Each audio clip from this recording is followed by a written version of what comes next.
प्यारे साथियों नमस्कार। हर हर महादेव, जय श्री राम। स्वागत करता हूँ आप लोगों का फिर से एक नए चैप्टर, नए उल्लास, नए हर्ष के साथ आपका प्यारा सा प्लेटफॉर्म लर्न विथ यूकेसर में। साथियों, आज हम लोग क्लास 9 का नया बैच लॉन्च किए हैं, अराउंड बैच।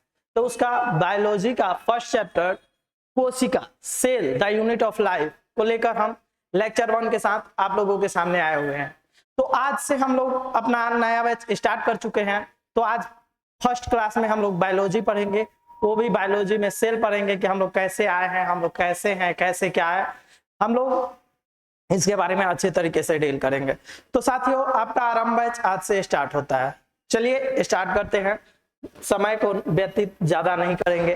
आज के लिए आप लोगों के लिए शायरी है। असंभव को बना दो आज संभव, कोई न रोक पाए पथ तुम्हारा, बनो पर्याय दुनिया में विजय का तुम्हारी, बनो पर्याय दुनिया में विजय का तुम्हारी, दक्षता का हो उजारा। अरे उठो समय की धार बदलो, तमस की तोड़ दो प्रत्येक कारा, हाँ तुम्हारे शौर्य से ले प्रेरणा जाओ, तुम्हारी कीर्ति गाए विश्व सारा। यही आप लोगों के लिए मोटिवेशनल शायरी है। शायरी है, असंभव को बना दो आज संभव, कोई ना रोक पाए पथ तुम्हारा, बनो पर्याय दुनिया में विजय का, तुम्हारी दक्षता का हो उजारा। अरे उठो समय की धार बदलो, तमस की तोड़ दो प्रत्येक कारा, तुम्हारे शौर्य से ले प्रेरणा जग, तुम्हारी कीर्ति गाए विश्व सारा।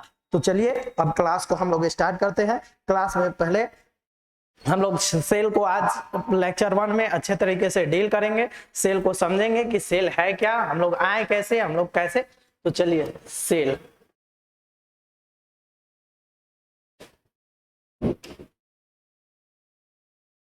सबसे पहले तो हम लोग फॉर्मेशन ऑफ सेल देखेंगे कि सेल होता क्या है, सेल बना कैसे। तो आप लोगों को पता होगा इस पृथ्वी की सबसे छोटी इकाई क्या है, तो कण है।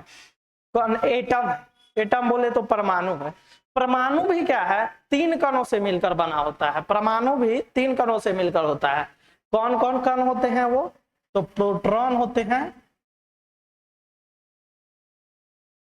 इलेक्ट्रॉन,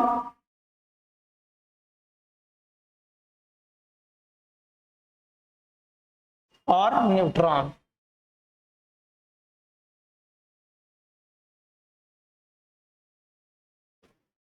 इनसे मिलकर परमाणु का निर्माण होता है।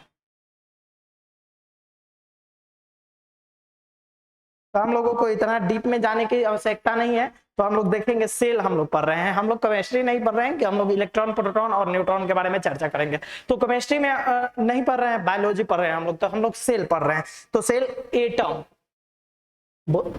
इंग्लिश में नहीं हिंदी में, परमाणु।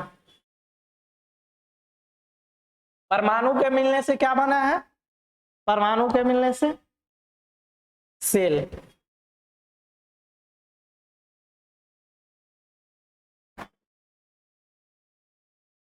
कोशिका के मिलने से उत्तक, उत्तक के मिलने से बोलिए ऑर्गेन, अंग, अंग से के मिलने से अंग तंत्र,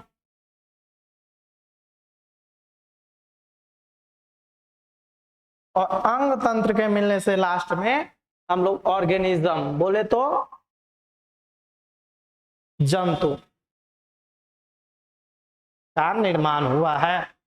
तो यहां तक हम लोग समझेंगे। इसको बोलेंगे एटम, एटम के मिलने से सेल, सेल के मिलने से टिश्यू, टिश्यू के मिलने से ऑर्गेन, ऑर्गेन के मिलने से ऑर्गेन सिस्टम, और ऑर्गेन सिस्टम के मिलने से लास्ट में ऑर्गेनिज्म का निर्माण होता है। तो सेल का तो यही है। सेल कहां से आया, तो परमाणु से। परमाणु में मैंने बता दिया प्रोटॉन, इलेक्ट्रॉन और न्यूट्रॉन। ठीक है, चलिए अब देखिए आगे क्या कहता है। आगे कहता है कि सेल, सबसे पहला तो सवाल आएगा सेल है क्या।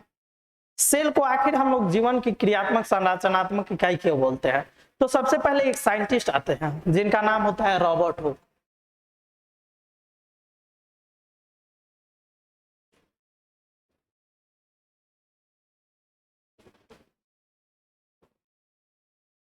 इन्होंने बोला था, इन्होंने ही सबसे पहले सेल का आविष्कार किया था।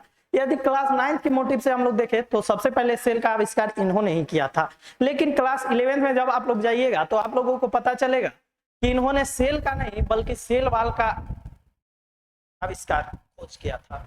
चूंकि इन्होंने पौधे के एक भाग को लिया और उसको इतना छोटा छोटा कीट को लिया, उसको बहुत छोटे छोटे भागों में काट कर, और इन्होंने क्या किया, उसको माइक्रोस्कोप में देखा। तो इन्होंने जब माइक्रोस्कोप में उसको देखा तो इनको एक मधुमक्खी के छाते टाइप का स्ट्रक्चर, कुछ इस प्रकार का स्ट्रक्चर इनको माइक्रोस्कोप में दिखा था।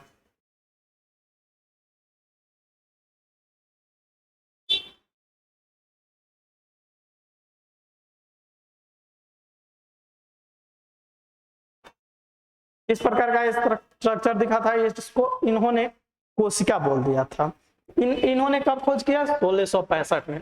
आप लोग जब जाइएगा क्लास 11 में तो आप लोगों को बताया जाएगा कि कोशिका का खोज रियल में रॉबर्ट ब्राउन ने किया था। न्यूक्लियस का खोज रॉबर्ट ब्राउन ने किया था। कोशिका का खोज लेवेनहॉक ने किया था, जीवित कोशिका का खोज।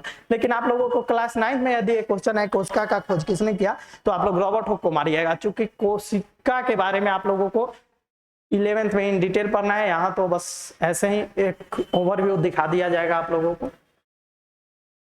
आगे है क्या, कोशिका का खोज तो देख लिए। तो कोशिका को हम लोग क्रियात्मक संरचनात्मक इकाई कहते क्यों हैं? चूंकि मैंने बताया कि कोशिका के ही मिलने, एटम के मिलने से उत्तक कोशिका, कोशिका के मिलने से उत्तक, उत्तक के मिलने से अंग, अंग के मिलने से अंग तंत्र के मिलने से अंग, एक मनुष्य का निर्माण होता है। तो इसीलिए हम लोग सेल को क्रियात्मक संरचनात्मक इकाई कहते हैं। अब हम लोग देखेंगे कि सेल को भाग बांटा कितने प्रकार में गया है। तो सेल के नंबर के आधार पर कोशिका को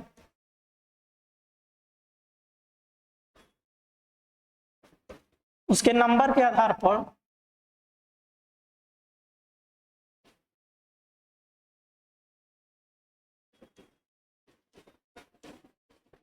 दो भागों में बांटा गया है। पहला क्या होता है? प्रोकैरियोटिक, न्यूक्लियस के आधार पर, सॉरी यहाँ पे हुआ न्यूक्लियस।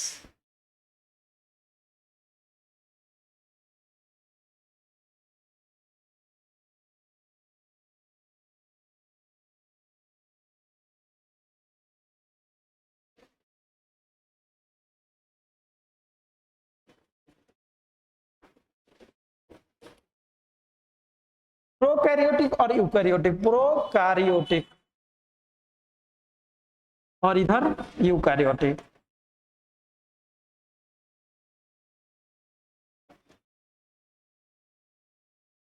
प्रोकैरियोटिक और यूकैरियोटिक। प्रोकैरियोट, प्रो मतलब बोले तो प्रिमिटिव, कैरियोट बोले तो न्यूक्लियस, यू बोले तो ट्रू, कैरियोट बोले तो न्यूक्लियस। यानी जिसमें प्रिमिटिव न्यूक्लियस जिसमें नहीं पाया जाएगा उसको हम लोग बोलेंगे प्रोकैरियोटिक, और जिसमें सही मायने में न्यूक्लियस पाया जाएगा उसको बोलेंगे यूकैरियोटिक। तो यहाँ न्यूक्लियस होगा, देख लीजिएगा। तो प्रोकैरियोटिक और यूकैरियोटिक आप लोग समझ गए। प्रोकैरियोटिक में बस बैक्टीरिया को हम लोग देखेंगे। यूकैरियोटिक में 5 तरह का आता है, मैमिलिया, एनिमिलिया, फंजाई, एल्गी और प्रोटिस्टा। 5 तरह का आता है। आप लोगों को क्लास 9 में बस 2 तरह का पढ़ना है, प्लांटिया और मैमिलिया। प्लांटिया में आप लोग प्लांट के बारे में पढ़ेंगे और मैमिलिया में एनिमल्स के बारे में पढ़ेंगे, जानवर के बारे में, ताकि हम लोग भी एनिमल्स में ही आते हैं। अब हम लोग देखेंगे प्लांटी के बारे में। पहले प्रोकैरियोट में बैक्टीरिया को देखते हैं।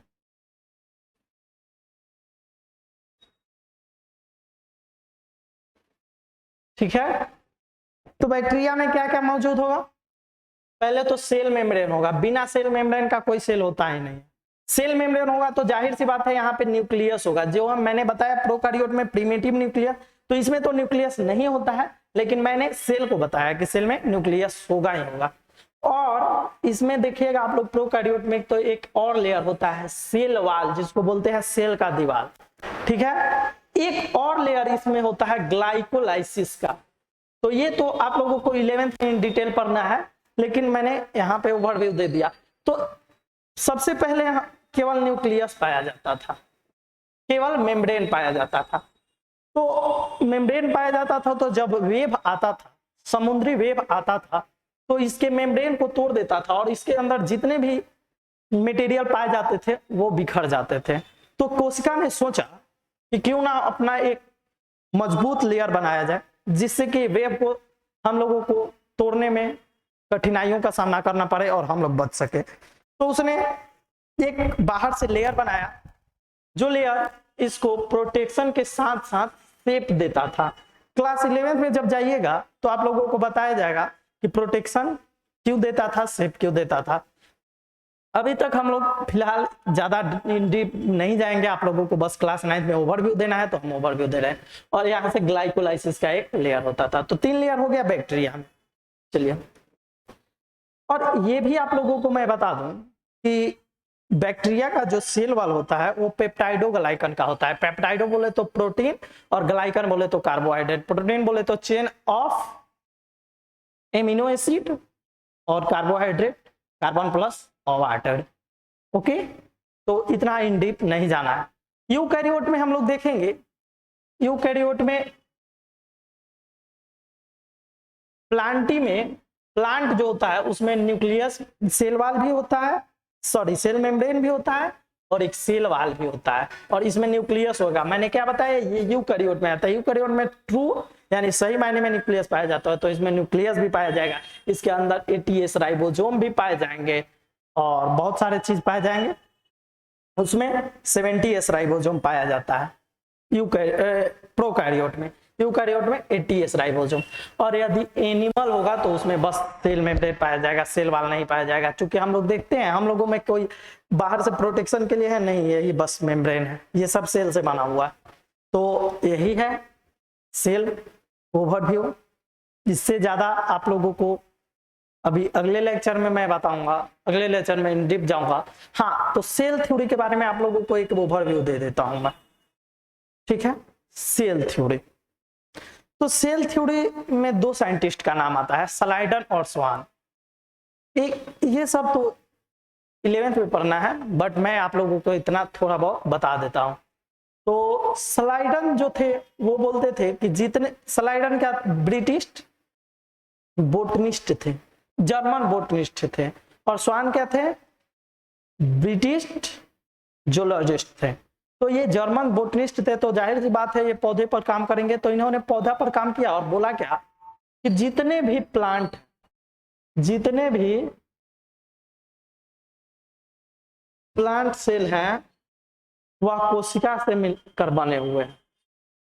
ये ऐसा स्लाइडन ने बताया। स्वान ने क्या बताया कि जितने भी प्लांट और एनिमल दोनों सेल हैं वो कोशिका से मिलकर बने हुए हैं। और स्वान ने एक बात और बताया था कि सेल वाल होना, पौधे में सेल वाल होना एक इसका यूनिक फीचर है, ऐसा स्वान ने बताया था। तो आप लोग वो अगले क्लास में और अच्छे तरीके से डील करेंगे। अभी ओवरव्यू दे दिए, तब तक के लिए पढ़ते रहिए, मुस्कुराते रहिए। जय हिंद।